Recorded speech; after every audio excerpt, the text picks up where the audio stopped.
Now, yesterday, aside from the high drama in Parliament, 41 MPs, members of the Conservative Environment Network, have written to The Telegraph, condemning the latest Just Stop Oil and Extinction Rebellion protests.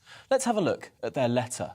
They said the protests have been destructive, disruptive, and are not the right way to combat climate change.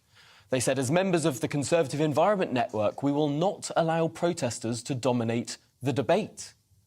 This letter follows in the wake of senior Conservative Ben Goldsmith publishing a sympathising tweet with protesters that he later deleted. So, is Conservative environmentalism possible, or will it always be the purview of those with the loudest voices? Well, joining me now to discuss this is Anthony Browne, Conservative MP for Cambridgeshire South, or South Cambridgeshire, I should say, and, of course, member of the Conservative Environment Network. Welcome to the programme. Why did you feel the need to publish this letter, to say, to publicly distance yourself and your fellow Conservative Environment Network MPs from the actions of Extinction Rebellion? Well, I think we, and certainly I know my constituents, have found it incredibly frustrating, the disruptions to oil supplies. In South Cambridgeshire, we're actually one of the worst affected regions in the country, and I've known people who've ended up having to abandon their cars because they can't get fuel. And it's absolutely not the right way to go, to have these incredibly disruptive protests by what I can only really describe as fanatics. I'm committed to the environment. I used to be environmental editor of the Observer newspaper and the Times newspaper. I'm chair of the all-party parliamentary group of the environment, as well as a member of the Conservative Environment Network. And it's essential that we do get to net zero, but we need to do it in a practical way, in a way that brings the public with us. The government has got a programme for that. We've already made huge progress in the UK. And one of the things that really frustrates me with these more extremist protesters, as they say, the government isn't doing anything. We've done a huge amount. We've almost cut our emissions in the UK by half since 1990. We've actually got the lowest per capita emissions since the middle of the Victorian era. Really quite extraordinary, dropping far faster than almost any other developed nation. Our emissions are now less than Germany, they're less than Norway. We've got a third of the emissions of America, Canada and Australia. We're banning the sale of new petrol and diesel cars in 8 years' time. We're phasing out coal power stations. We've now got more renewable energy or zero carbon energy than we have fossil fuel energy. And these are extraordinary developments. We absolutely need to do more, but we can't just go ban all oil and petrol immediately, stop people using their cars. It would be so not just really economically damaging, but actually you'd lose the support of the British public, who are generally supportive of environmental measures. And you'd end up with some huge, terrible backlash and inflict far more pain and misery and economic destruction than is necessary to get to net zero.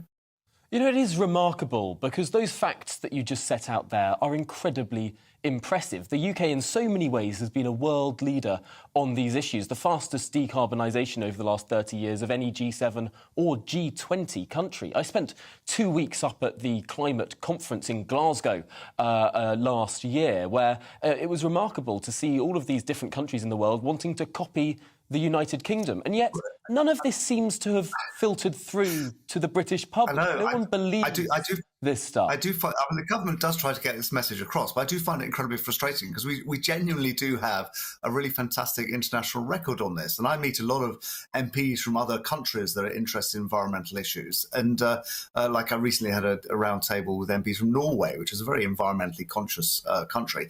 And they're all looking to the UK saying, how have you managed it? You've done extraordinarily well. But actually within the UK, our protesters are saying we're not doing anything. It's just simply untrue.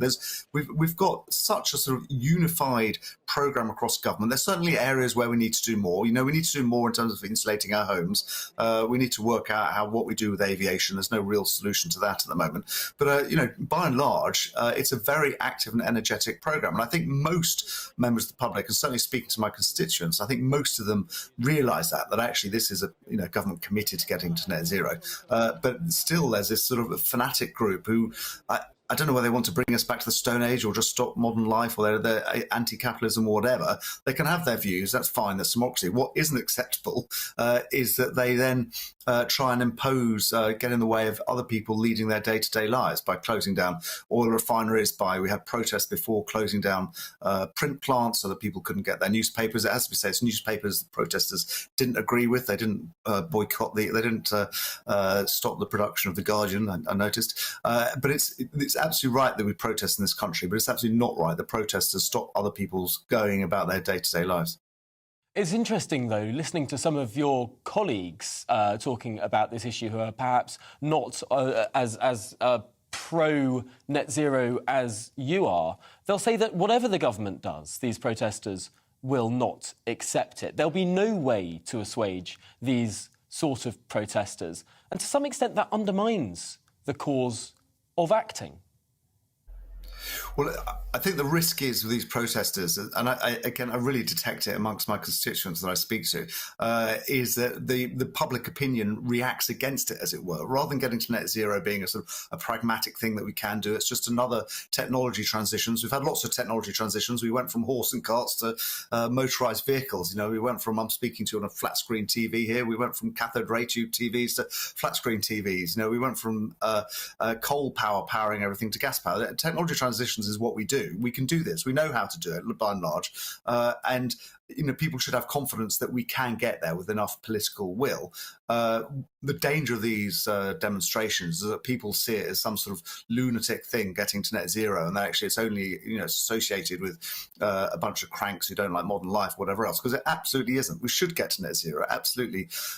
We all, the world and the country should do it. It requires concerted action, but it's a very sensible and scientifically based things to do. I mean, there is as you obviously know, United Nations panel of IPCC that's made recommendations. We've got the Commission on Climate Change in the UK that's made recommendations, all based on pretty solid science. Getting to net zero by 2050 is what we need to do as a country and as a world, and that's the programme they're working towards. But we can't do it by just banning all oil and gas tomorrow. That's just, you'll just lose public support. There'll be huge backlash, and the whole agenda will become discredited. And that's my fear about these protests.